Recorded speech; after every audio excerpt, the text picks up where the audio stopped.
Eu creio no poder dos joelhos que se dobram.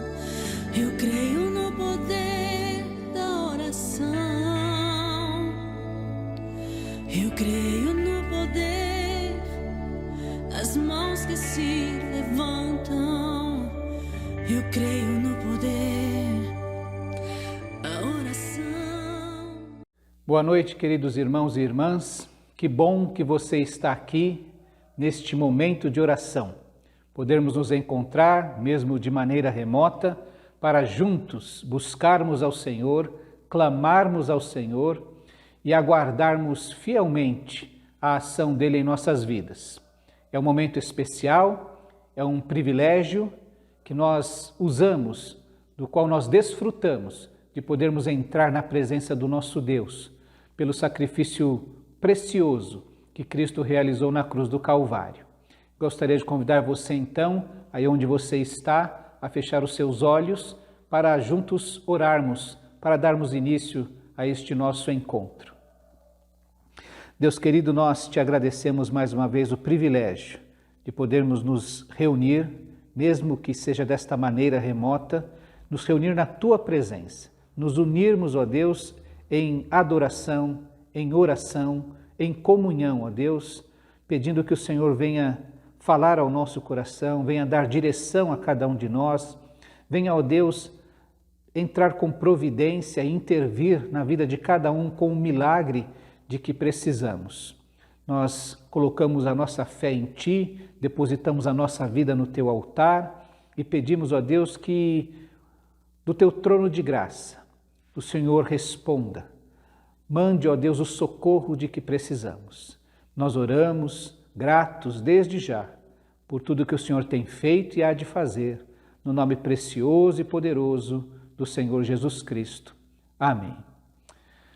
Meus irmãos, nós também nos reunimos em torno da Palavra de Deus e nesta noite eu gostaria de compartilhar um princípio que está no verso do texto que vamos ler. Não vamos estudar o texto propriamente dito, mas destacar um versículo e tentar compreender alguns princípios que podem nortear a nossa vida, especialmente no tempo em que estamos vivendo. Quero convidar você a abrir sua Bíblia lá em 2 Samuel, no capítulo 24, uma história na qual o rei Davi tem uma decisão errada, uma decisão da qual ele se arrepende e, por conta disso, Deus lhe dá 3 opções. Primeiro, vamos lembrar que a decisão dele é de contar o povo. Ele quer saber quantos soldados tem, quantos homens de guerra ele tem. E nisso ele manda que seus oficiais passem 9 meses daquele ano contando o povo. Quando chegam com o relatório, Davi cai em si e se arrepende de ter feito isso, algo que o Senhor já havia dito que ele não precisava fazer. Ele contava com o Senhor dos senhores, o Rei dos reis, o Senhor dos exércitos. Não precisava contar o seu povo. Ao se arrepender, o Senhor, através do profeta, lhe dá 3 opções de qual tipo de castigo, de juízo que ele preferia vir sobre o povo. O que você prefere? 3 anos de fome em sua terra, 3 meses fugindo dos seus adversários que o perseguirão, ou 3 dias de praga em sua terra? Pense bem e diga-me o que deverei responder. Davi respondeu: é grande a minha angústia, prefiro cair nas mãos do Senhor, pois grande é a sua misericórdia a cair nas mãos dos homens. Depois disso, Davi escolheu então esses 3 dias de praga, mas esses 3 dias de praga afetaram grandemente o povo, de tal maneira que morreram milhares de pessoas. E ele se arrependeu de ter pedido isso, dizendo: olha, o povo são apenas ovelhas, eles não têm culpa de nada. E pediu que o Senhor manifestasse a sua misericórdia para com o povo e que o castigo, esse juízo viesse sobre ele e sua família. E a partir do verso 18 é que eu gostaria de ler, porque depois do Senhor cessar com essa praga, decidir cessar a praga, por ver que inocentes estavam morrendo por causa da atitude, da decisão insana de Davi, acontece então o que o texto vai nos contar aqui a partir do verso 18 de 2 Samuel 24. Diz assim o texto: Davi constrói um altar. Naquele mesmo dia, Gade foi dizer a Davi: vai e edifique um altar ao Senhor na eira de Araúna, o Jebuseu. Davi foi para lá em obediência à ordem que Gade tinha dado em nome do Senhor.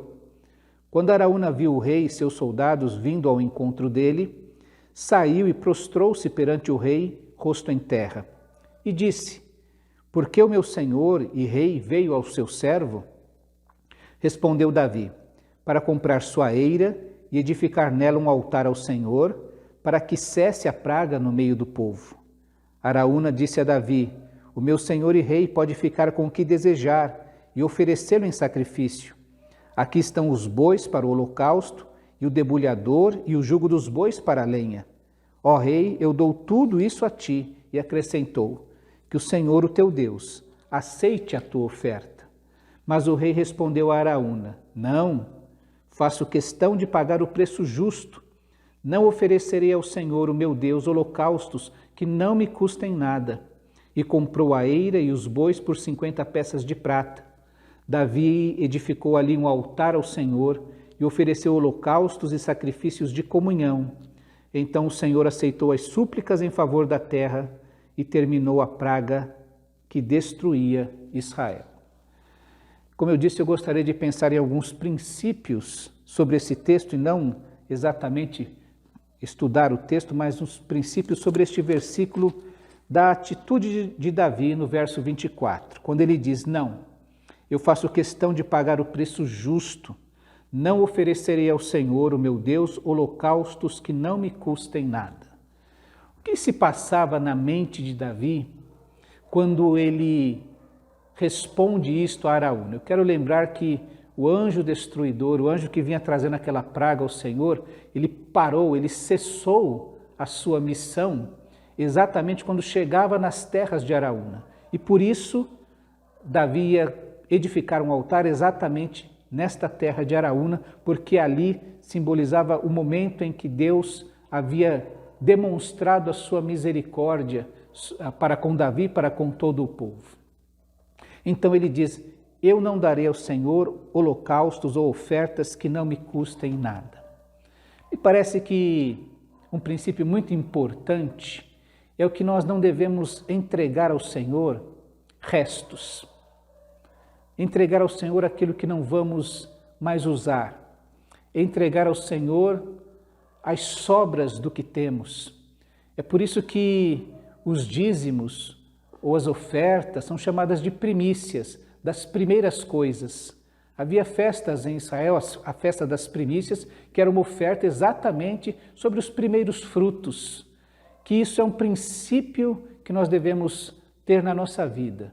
Que as primeiras coisas, as melhores coisas, são oferecidas ao Senhor. Isso me parece, meus irmãos, que é um princípio para nós em nosso tempo. Um tempo em que somos tão exigidos em nosso trabalho, somos tão exigidos nos estudos. Eu me lembro que quando estudava, quando fiz a primeira faculdade, eu não tinha nem TCC para fazer, bastava cumprir todas as matérias. E com o passar do tempo, foram se acrescentando exigências, o TCC, os estágios, horas complementares e uma série de outras exigências que vão exigindo cada vez mais dos estudantes. A gente compreende hoje a dificuldade que alguns enfrentam de encontrar tempo e de ajustar a sua agenda. O trabalho também, como nós temos saudade dos tempos em que batia-se cartão das 8 às 6 e se esquecia do que havia na empresa ou coisa parecida. Hoje, o online nos deixa 24 horas ligados em tudo que está acontecendo. São tempos que exigem cada vez mais de cada um de nós. Me parece que em tempos que exigem cada vez mais o nosso tempo, nós precisamos aprender a dar o melhor, os primeiros frutos ao Senhor. Você já percebeu que quando a Bíblia fala sobre entregas, essas ofertas ao Senhor, Deus está mais interessado no nosso tempo do que no nosso dinheiro?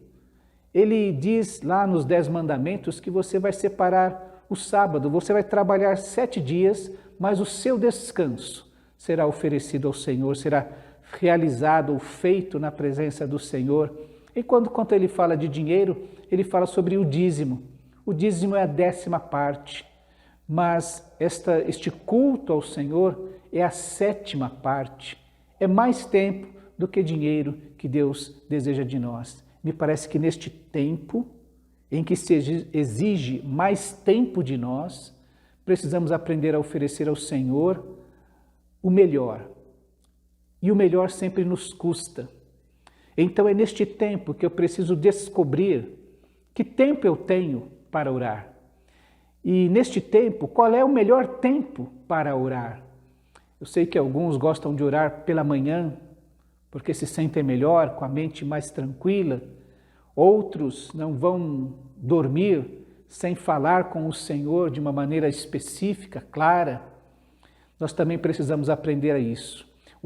John Wesley, grande avivalista, ele dizia que gastava 3 horas por dia em oração, para depois então exercer o seu ministério. E quando nós vimos estas coisas, parece que para nós isso vai me custar muito, gastar tempo em oração. Mas o princípio que Davi nos ensina aqui é que é exatamente isso.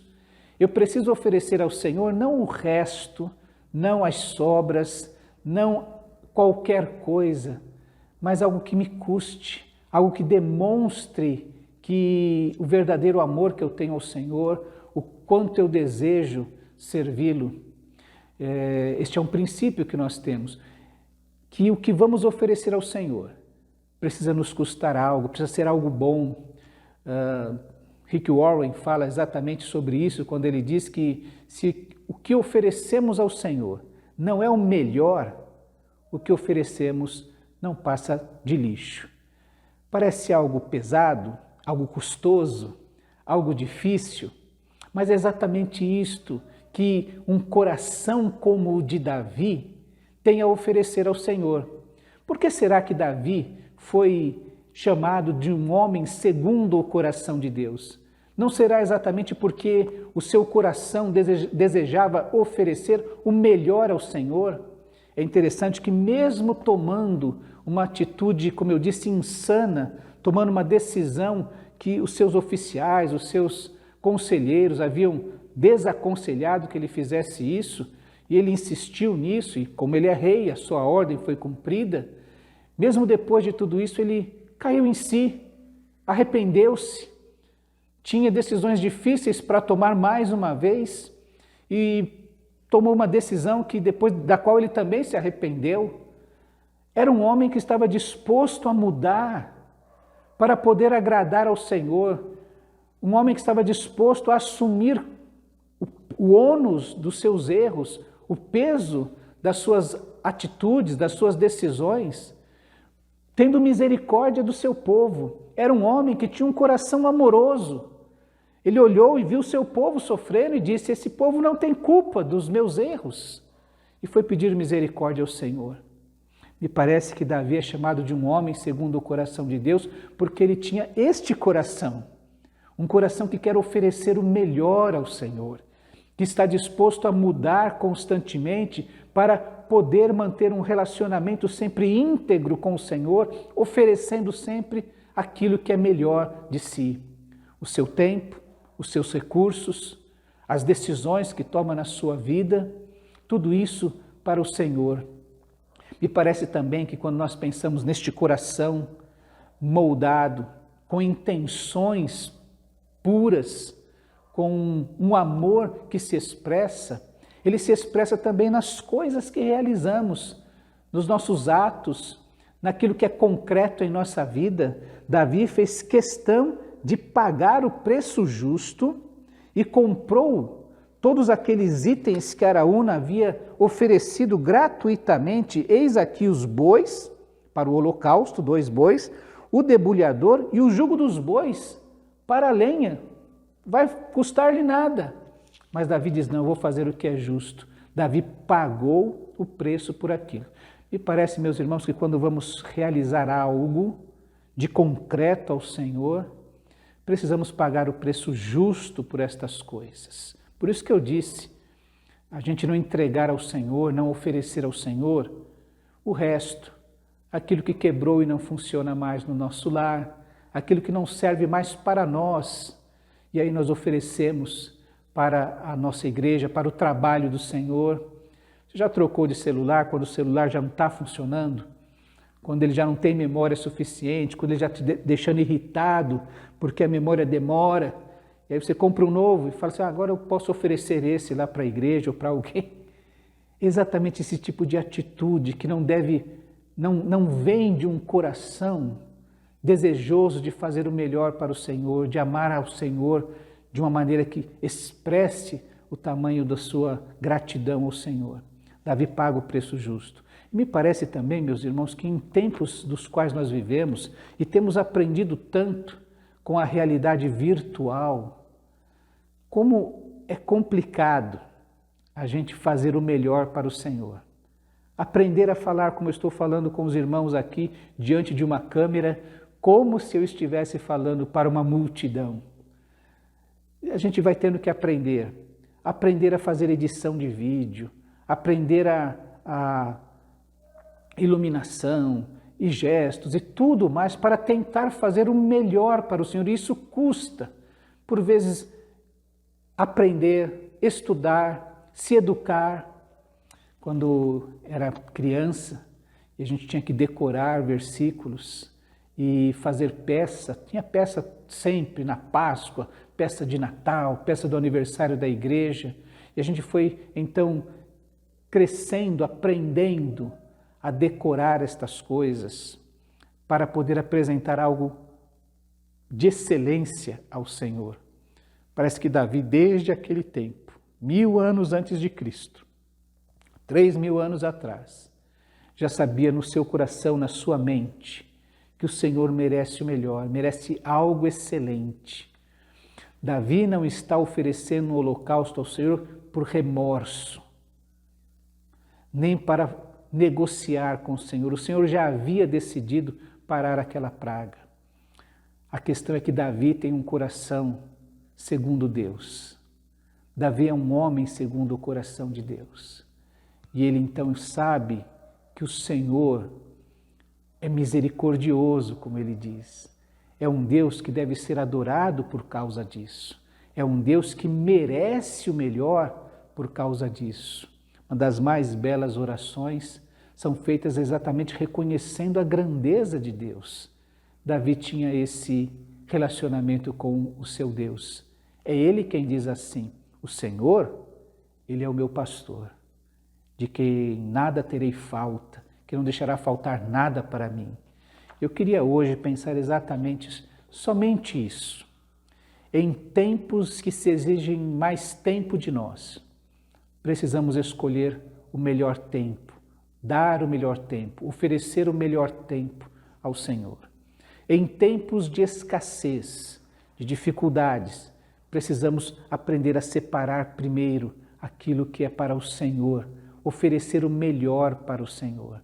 Em tempos em que se multiplicam as atitudes perniciosas de fazer de qualquer maneira, nós precisamos aprender a buscar a excelência naquilo que vamos oferecer ao Senhor.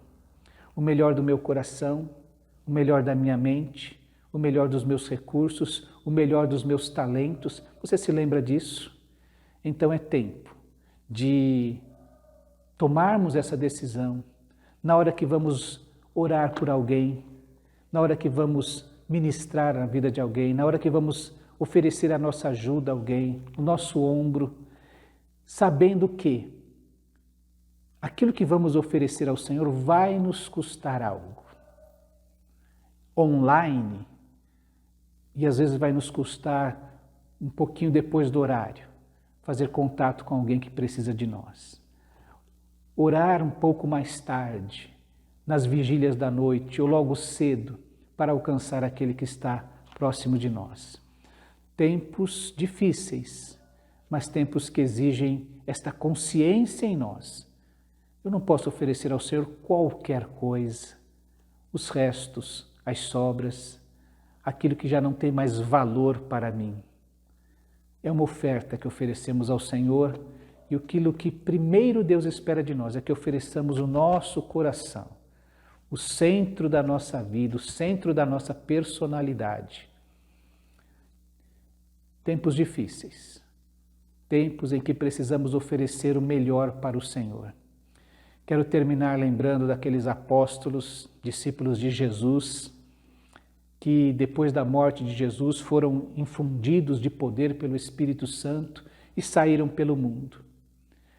Sabe o que eles ofereceram, o que eles colocaram no altar de Deus? A sua própria vida, a sua existência, tudo o que tinham, ofereceram o melhor. Você pensa que Paulo e Silas, presos, estariam assim, ou decidiram cantar hinos ao Senhor à meia-noite, porque aquilo era o resto que eles tinham para o Senhor? Meus irmãos, aquilo é uma decisão. Eu estou preso, estou sendo perseguido injustamente, eu estou fazendo a obra do Senhor, a vontade do Senhor, e mesmo assim estou preso. É uma decisão de Paulo e Silas de começarem a adorar ao Senhor naquelas circunstâncias. Também é uma decisão do nosso coração, fazer o melhor e mudar, se for necessário, para fazer e oferecer ao Senhor o melhor.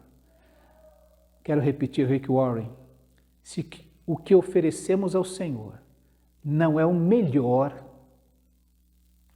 que eu ainda não sei fazer, mas que eu vou aprender a fazer, se não é o melhor, o que eu estou oferecendo ao Senhor não passa de lixo. Eu quero desafiar você a oferecer o melhor ao Senhor. A pedir ao Senhor, eu não estou sabendo viver nesse tempo, então eu quero deixar aquilo para trás para poder fazer o melhor. Assim como Davi se arrependeu dos erros que havia cometido, das atitudes, das decisões erradas que havia tomado, para poder oferecer o melhor ao Senhor. Quero desafiar você a fazer isto. Se até ontem, se até hoje, se até este momento, você estava fazendo algo que é menos do que poderia fazer, que não alcança a excelência diante do Senhor, pare agora. Diga, Senhor, me arrependo e quero fazer daqui para frente o melhor, porque eu quero oferecer ao Senhor algo de excelente, uma verdadeira oferta que vem de um coração que é segundo o próprio coração de Deus. Quero te desafiar nisso, para que nesse tempo em que as pessoas estão desistindo das coisas, brigando com o cônjuge, acabando com a família, ficando com o coração desesperançoso, a gente faça algo que vá para além daquilo que é cotidiano, daquilo que é medíocre ou está na média da população, mas para que a gente ande de uma maneira excelente, ande e faça e se cumpra na nossa vida aquilo que o profeta diz, as nossas forças se renovem e nós comecemos a voar para cima das circunstâncias como as águias voam no alto dos céus. Quero te convidar a fazer isto, como Davi. Onde estou errando? O que é que eu estou fazendo que não me custa nada? Não me custa abrir mão de tempo, não me custa abrir mão de alguma coisa, não me custa aprender mais para poder fazer algo excelente. Para podermos nos juntar a nossa voz ao Senhor, eu não oferecerei ao Senhor, o meu Deus, uma oferta que não me custe nada. Eu não estou falando só de dinheiro. Dinheiro é muito pouco. O Senhor sequer precisa dele, ele é o dono da prata e do ouro. Mas como eu disse, está interessado no nosso coração.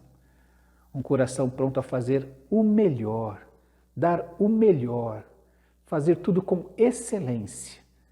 Seja na minha vida particular, seja na expressão que eu tenho no mundo, seja no trabalho que eu realizo na minha igreja. Vamos orar mais uma vez?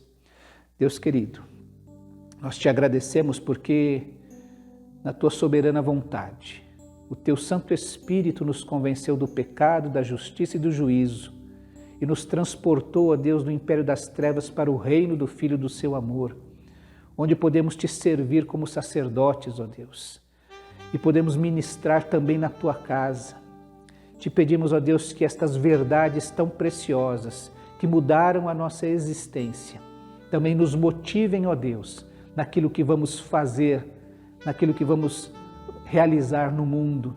Ó Deus, que onde estivermos, com quem estivermos, a nossa vida brilhe, a nossa presença seja sal, de tal maneira, ó Deus, que o teu evangelho alcance outras vidas. Queremos também, ó Deus, dedicar o nosso coração, o íntimo do nosso ser, na tua causa, para fazer e usar os dons e talentos que o Senhor nos concedeu de maneira excelente. Ouve, ó Deus, a nossa oração, para que tudo que fizermos, ó Deus, seja digno do Senhor. Honre o nome do nosso Deus, que nós façamos isso com alegria, expressão do nosso amor, para que o Senhor seja honrado.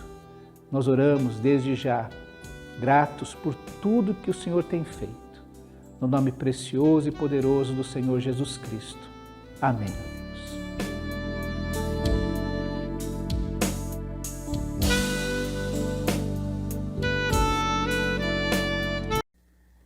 Querida igreja, gostaria de mais uma vez falar com você que me ouve neste momento, especialmente na questão da pandemia do Covid-19. Nós estamos na fase vermelha aqui em São Paulo. A Justiça, ou o governo do estado já liberou os encontros presenciais nas igrejas, com lotação de até 25%, mas não se trata, no nosso caso, de uma aprovação do governo ou não de nos reunirmos. Não foi isso que nos motivou a suspendermos os encontros presenciais. Quero lembrar que, infelizmente, para nós, a nossa região tem um histórico complicado. Nós já tivemos aqui o maior número de óbitos por 100 mil habitantes. Nós estamos numa região, o Hospital de Vila Alpina, o Hospital de Sapopemba, estamos no meio de hospitais que têm tido um alto índice não apenas de contágio, mas de internação.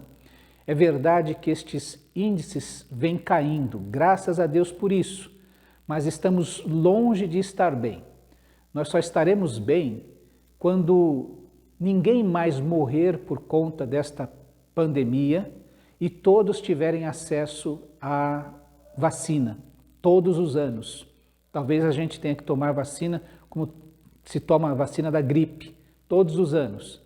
Se for assim, nós só estaremos bem, não é quando tiver 70% de ocupação da UTI, 50%, não. É quando não houver mais pessoas sendo internadas por conta da Covid. É um cenário ideal, sim, é do que eu estou falando. Aí é que vamos estar bem. Enquanto não estivermos chegando nisso, não vamos comemorar, olha, só está morrendo 3 mil pessoas por dia, só está morrendo 2 mil pessoas por dia, só estão morrendo 1.000 pessoas por dia. Isso não é ainda motivo para comemorarmos. É motivo para continuarmos a orar a Deus, continuarmos a nos preocupar, a nos cuidar, para cuidar de nós, daqueles que estão ao nosso redor, dos nossos entes queridos e também da nossa cidade. Então, por conta disso, antes de qualquer questão, nós já havíamos tomado uma decisão de, enquanto estivermos na fase vermelha, estarmos com os cultos presenciais suspensos. Somente se algo muito diferente acontecer, como, por exemplo, o próprio governo nos der dados suficientes e disser, olha, nós estamos agora já na fase laranja, porque mesmo quando passarmos para a fase laranja, é interessante que a gente ainda aguarde pelo menos 15 dias até podermos ter essa liberdade de nos encontrarmos de maneira presencial. Então, os nossos cultos, até segunda, salvo uma orientação muito diferente, eles estarão suspensos enquanto for a fase vermelha, ok? Se houver uma mudança, nós vamos nos pronunciar, vamos informar você.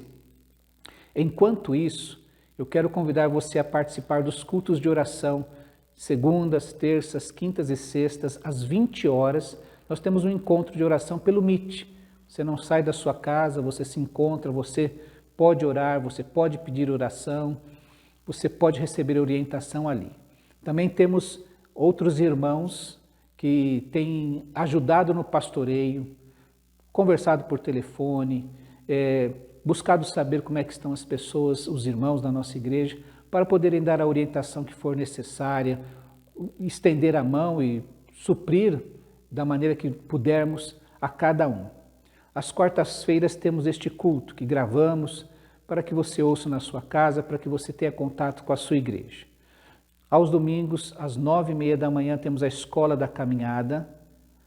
Às 11 horas, nós temos um encontro com os jovens pelo Meet. Às 14 horas, temos o IBP Feliz. E às 17 horas, também vamos manter este horário, enquanto houver restrição, toque de recolher. Então, haverá o culto que é realizado de maneira online. Então, nós estamos reunidos aqui, enquanto você está assistindo aí na sua casa, não é um culto gravado. Quero que você continue orando pela sua igreja, porque estamos intensificando esses encontros através da questão virtual, para que você tenha contato com a sua igreja e saiba, há uma série de ações e de necessidades. A igreja não está fechada, ela é um corpo vivo, ela é um organismo vivo e nós estamos vivendo e graças a Deus temos sentido, para quem tem participado, está mais próximo, sentido que este Santo Espírito tem pulsado nas veias da sua igreja, através dos nossos irmãos, do carinho. Você não sabe como é gostoso. Alguém esses dias me mandou um áudio dizendo: pastor, eu senti desejo de orar pelo senhor. Que bom ouvir aquela oração, que bom essa expressão de carinho deste irmão que me mandou este áudio. Estamos fazendo isso, estamos sendo igreja. Estamos tentando viver e ser sal e luz neste mundo. Então quero desafiar você também a se engajar nas atividades da sua igreja, mesmo que elas sejam de maneira online. Que Deus te abençoe, que Deus te proteja, que Deus te dê sabedoria de viver este tempo e viver este tempo de maneira excelente na presença do Senhor. Deus te abençoe.